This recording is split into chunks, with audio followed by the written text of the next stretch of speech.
Et salut à tous.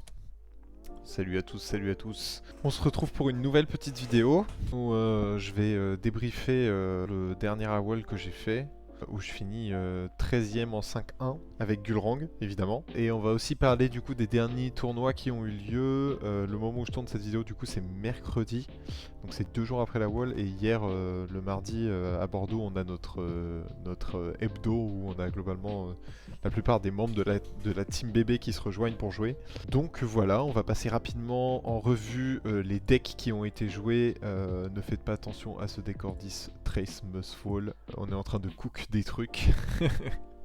Du coup voilà, donc je vais passer rapidement sur les 2 decks que j'ai joués. Le DCAF 6 1 top 3, donc ça c'est le tournoi de dimanche dernier qui était sur le stream de Sigismund de notre équipe bébé qui a cast World Championship Qualifier de Essen en Allemagne. Donc vous devez très certainement connaître si vous passez sur cette vidéo. Et le Gulrang Marco Style, donc Marco, très gros joueur de Gulrang, qui a fini premier des rondes à Essen justement, et qui a fait, du coup, qui a perdu son premier BO3 en top 8 je crois.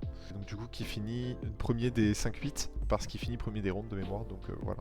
Bien joué à lui. On va revenir juste vite fait sur la première version que j'ai jouée du coup pendant les 2 dernières semaines je crois.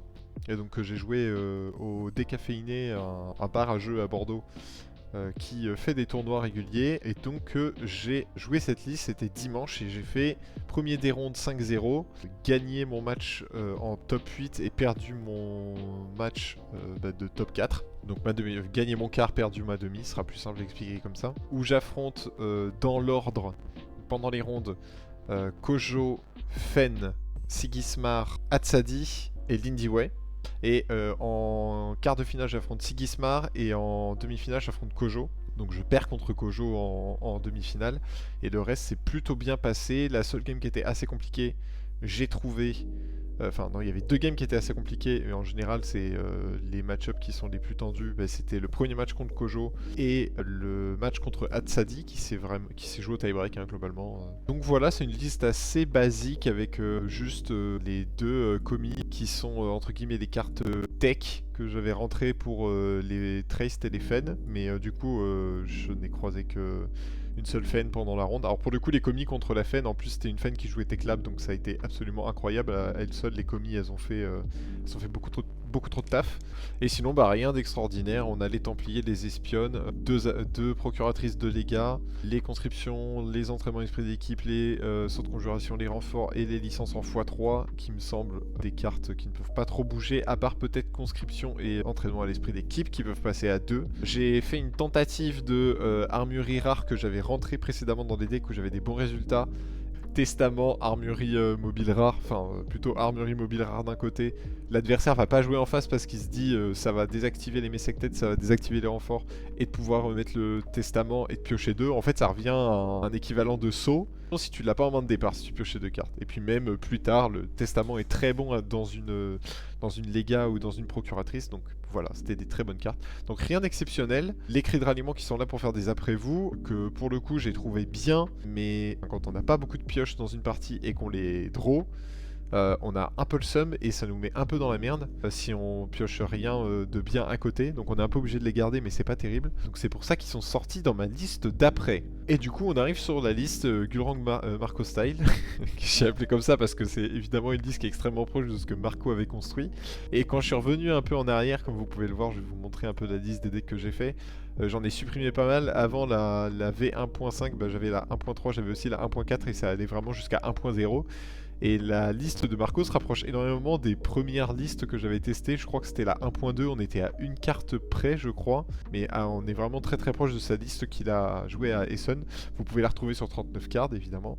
Mais voilà, en fait on met que des cartes qu'on a envie de voir tout le long de la partie, à l'exception de Testament de Rune et du Transporteur. On n'a pas spécialement envie de voir tout le temps dans la partie, mais en dehors de ça on est que sur des cartes que quand on les pioche on est hyper content.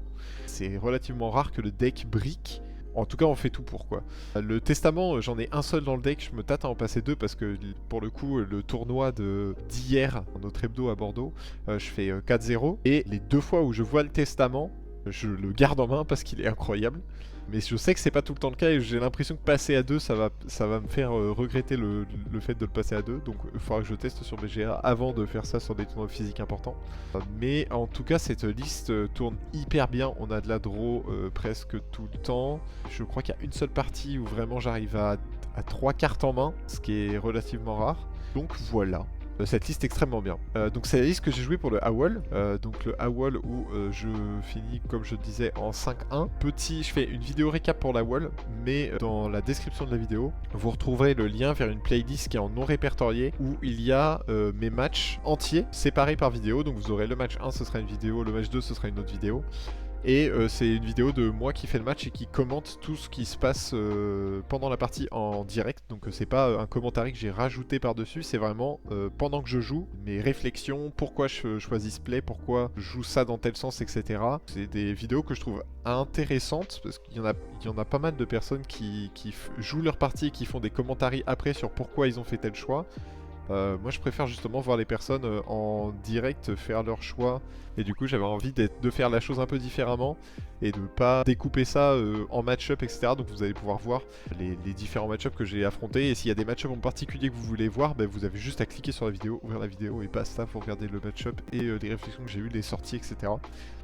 Donc on va revenir vite fait, la première game, du coup c'est une victoire, c'est contre un Arjun, mais j'ai eu assez peur parce que du coup voilà, je suspectais un festival et au final ça posait des couettes, des filles d'Hydrasil que ça réancrait, etc. Donc il y a vraiment un moment où j'ai vu la game un peu m'échapper des mains et au final une fois que j'ai balancé les licences par la fenêtre parce que il n'y avait pas de festival et libérer un peu d'espace dans ma main pour pas garder ces cartes là, ça s'est vachement mieux passé. La deuxième partie c'est une Traced que je pense avoir analysé le moment où je perds la game, c'est-à-dire littéralement le deuxième jour ou le troisième jour à 4 ou 5 de mana. En fait je calcule mal un play qu'il peut faire à un boost près et en fait le boost près ça fait qu'il fait 2-0 au lieu de 1-0 et la game dégringole à partir de là, mais à la fin de la vidéo en tout cas je reviens sur ce passage là en question. Donc vous pourrez regarder, je fais une meilleure analyse que là je passe, je fais une overview rapide.